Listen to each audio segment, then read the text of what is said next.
We thought by now we'd all have flying cars, and instead we have a toilet paper apocalypse. Sean Stevenson. I recently listened to his podcast all about viruses, and I just had to share that nugget. It is golden. So that's what we're dealing with right now. Hello and welcome everyone. This is Erin here. Welcome back to my channel. Thank you so much for tuning in. I'm so grateful for you listening and sitting down with me today to chat all things immunity boosting. These are my ways that I've researched to boost your immune system against COVID-19. Now let's first preface that because that's quite a tricky topic already. So let's start with viruses. Now we wonder what makes up our immune system and how our immune system was ever even created. And our immune system was most likely created from viruses adapting to other viruses. And so we are all under the idea that viruses are something to be really scared of, when in fact viruses make up part of who we are, and we are part virus. And they're not just things to be scared of, as Sean Stevenson mentioned, but they actually have helped create us and helped evolve us into, and helped our immune system evolve into the complex system that now protects us as well as it does today. So I do want to let you know that not all viruses are bad, and even you are part virus, and that's just something to understand. But now understanding that how complex not being able to understand how complex our immune system is, lets us know that it's not just something that eating a certain food will do, or that just training. But if you want kind of the holistic approach that I have chatted about, go check out my video on 15 ways to stay fit and healthy during coronavirus lockdown. That's a more holistic approach. But today I'm just chatting about some foods and some practical tips, I should say, that could help you boost your immune system. Now, you cannot spot boost your immune system, unfortunately, so we cannot eat certain foods to protect us against certain viruses like COVID-19, but by living and eating a certain way, we can stack the conditions in our favor to have as strong immune system as we possibly can, or to boost the immune system. Here are some ways that scientists and researchers have found can boost your immune system and the foods to do that. So I have some notes up just so that I make sure that I get everything all in order for you guys, and I want to do some quotes, so that's, if I'm looking side to side, that's what I'm doing. Okay, so let's start with my tip number one is to feed your gut. Something that a lot of us don't know is that up to 70% of our immune system exists within our gut. And I don't think we can even have a health conversation at the moment without hearing the word gut or microbiome, or just in general, like your microbiota. It is a huge topic in the health and fitness and wellness scene at the moment. So I don't think that's a new thing to anybody else, but I don't think we realize what a huge impact it plays, or a huge role it plays on our immune system. So our gut microbiota have a profound effect on your host's immune system, you being your host. And we have to realize that we are almost 50-50 in terms of being like human and bacteria. So while we are part virus, also a large part bacteria, and kind of just also some part human as well. And so there was a study done, and it showed that switching from a low-fat polysaccharide-rich diet plant polysaccharide-rich diet to a diet high in sugar and fat and processed foods could change the configuration, which is like the combination of your gut microbiome, in just one day. And so we can see how just one day of different kinds of eating can affect your very delicate system. And remember, our bodies are always equipped to maintain homeostasis. So in that way, even your gut microbiotas or gut microbiome, your gut bacteria is constantly fighting to maintain homeostasis with itself. And so it will try and adapt to maintain a homeostasis or find a new homeostasis, essentially. Okay, and let's go to that is number one, was to feed your gut. And let's understand that what is the best way to feed your gut is obviously through, we know, fermented foods. foods like kimchi, Korea, or sauerkraut. Why is this such a good way to feed your gut? Just by the way, I'm going to do a whole video and article on feeding your gut, but I digress. Back to feeding your gut. Why we choose fermented foods is because these are prebiotics. Prebiotics are food for your gut buddies. Your gut buddies are the good bacteria in your gut that we want to feed, and we want them to grow and multiply and be plentiful. But the problem is that, what is the problem? Where's my train of thought going here? Oh yes, prebiotics. So prebiotics are the food, and probiotics are the actual bacteria, the helpful bacteria in your gut as is. So that's the great news. That's an easy way to get some gut food. The other way to feed your gut is fiber.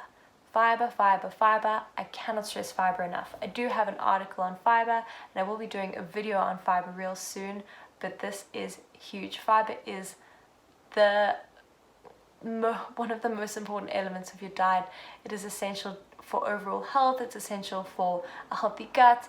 It's essential for a nice digestion, a healthy digestion, a happy digestion. There are just so many elements to fiber, and it's endless benefits. We used to eat so much more fiber as well. I think I read a study that it was like up to 150 grams of fiber. This is like Paleolithic area, but anyway, so we're definitely not eating enough fiber at the moment, so up your fiber. And what is the best way to have more fiber? It is, of course, our legumes. Beans and legumes, lentils, soy. Legumes encompass all of that. Pulses, legumes, all kind of the same word for the umbrella term for all of those foods. They are so important to include in your diet. That's why I'm the bean lady. I love beans and legumes, and I think they're so important for your diet. Fiber is also very plentiful in whole grains, but not obviously as high as beans, legumes, lentils, and soy, or pulses. And the other one is we also find them in lots of fruits and vegetables. So that's the really great news, is both fermented foods and fiber are really easy to come by, and they're also great for your gut, and we want to be feeding our gut if we want a strong immune system. Tip number 2 for a strong immune system, to boost your immune system against COVID-19, is we want to have antioxidants. Now, antioxidants are also really big in the health and fitness scene right now, and that is because I think there's just more research being done on them. But what antioxidants are is essentially, antioxidant is antioxidation, anti-rust. It's a protective measure against cell damage, against organ damage, and against cancers, kind of all the bad stuff.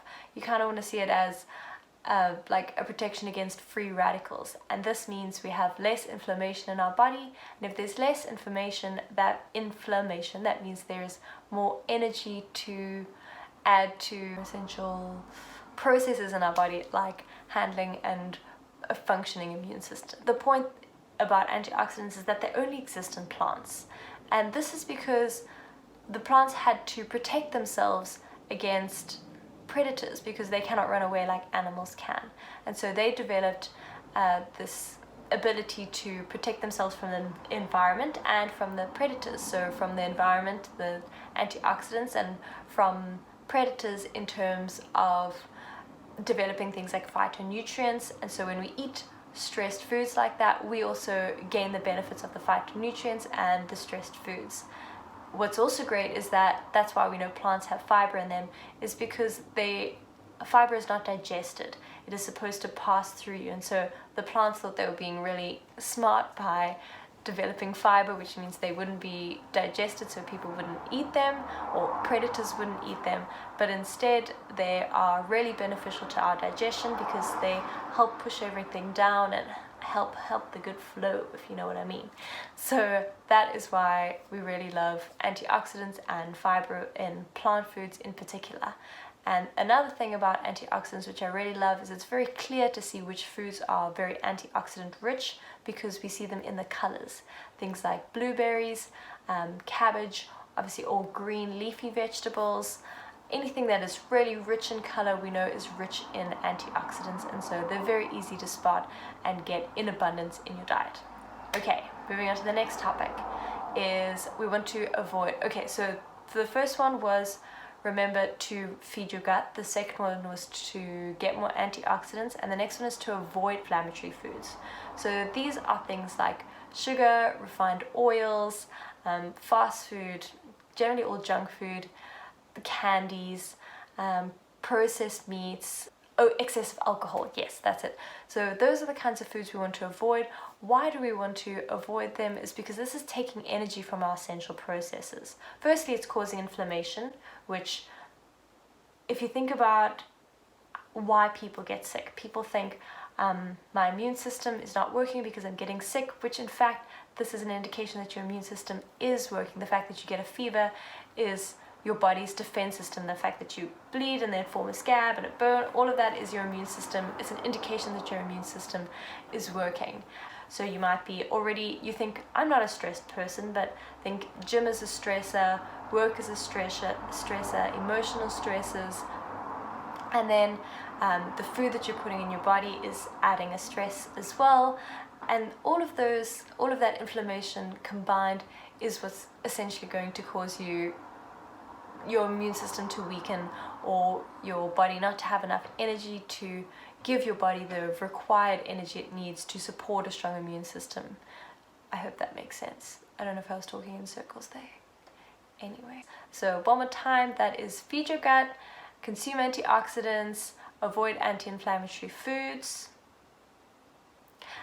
and then you should be really great, really grand. So I'm just going to really quickly list some of the foods that you should be eating. So firstly, let's look at fiber-rich foods. We did mention that the fiber-rich foods are first and foremost beans, legumes, lentils, soy, pulses, any word you or name you want to give it. If you go and look on the article that I'll link below for this, you can see that I have a list of all high fiber foods and their fiber content, which could be really useful for you in even choosing which bean or legume to favor.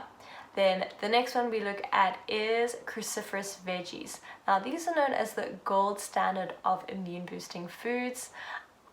So I think there's a pretty good chance you should include them in your diet.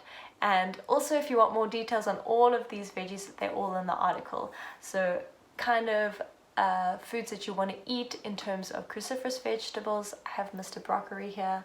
Broccoli is my favorite vegetable, by the way. So things like broccoli, bok choy, cabbage, cauliflower, arugula. So there's a ton. You can go ahead, go to Dr. Google and check it out. Just Google list of cruciferous veggies and include more of those in your diet.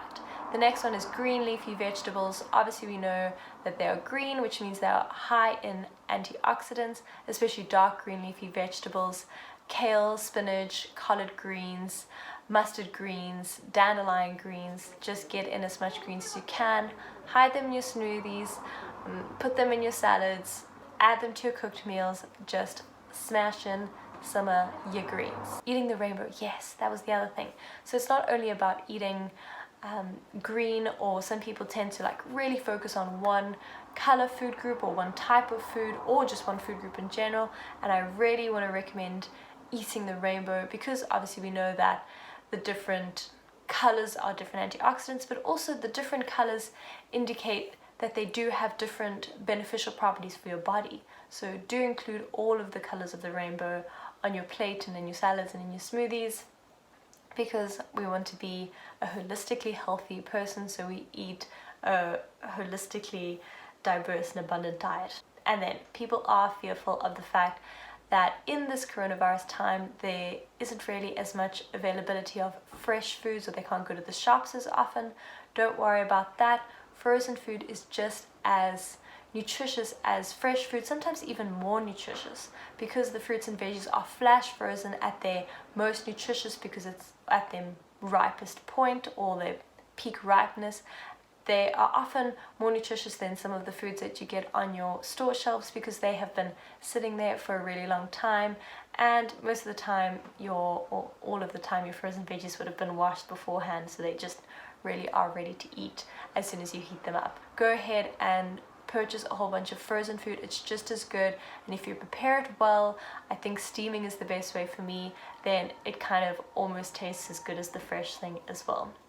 The next one is spices. Again, the hype has been all about turmeric because of the active compound in turmeric known as curcumin, and curcumin is highly anti-inflammatory, and also that rich color shows us how rich it is in antioxidants as well. And how to get more benefit from curcumin is to add, and turmeric is to add it with pepper. Green tea is so excellent for boosting your antioxidants. I also explain much more in the article as well, but green tea is one of them. And ginger has been long used as an anti-inflammatory, and even I think as like anti-pain, but ginger is another great one to add to your meals, also great for boosting flavor. That's the great thing about spices as well, you're just adding flavor but also getting all of these wonderful benefits from it as well. Then the next one is healthy fats. Let's include some healthy fats. Vitamin E is essential for a well-functioning immune system, and because vitamin E is fat soluble, clever nature has put foods like sunflower seeds, almonds and peanuts, has made them high in vitamin E, and they're also fat soluble and they already are fat, so that just all works out really well. The last one is just kind of a bonus tip, and that is to maybe include some insurance in terms of adding a greens powder. A multivitamin is just a concoction of like minimalistic approaches put together, so rather having the whole food, having a holistic approach might be wiser. So that could be in the form of a whole food greens powder, which includes things like spirulina and chlorella and broccoli and wheatgrass. This is just what our body is better at understanding and recognizing, and might be better at drawing out the nutrients, and might be better at fueling our body. Those were my main tips, and also some foods to include to boost your immune system against COVID-19. I also just want to end this video by making sure that you know that having a strong immune system won't mean you won't get COVID-19, and doing these certain things or just doing a certain list of things, there's no way to assure that you won't get a certain virus. The way to not get the virus is to stay indoors, to wash your hands, and to stay updated on the latest news. Obviously we practice social distancing, but the World Health Organization is constantly putting out new information, so check that out if you want to stay updated. And thank you so much for listening today and for tuning in. I hope you got a lot of value out of those tips and maybe learned something new and are going to add some of those foods in. I will see you on the next video. Stay safe, stay happy, stay blessed. Bye bye. Oh, and remember to like and subscribe if you like this kind of video. Comment what you want to see next, blah blah blah, all that jazz. Connect with me on the socials. Erin Slingerland Fit on Instagram, Erin Slingerland everywhere else. Yeah, other than that, sending you all of the compassion and the freedom to eat in abundance and love. I will see you next time.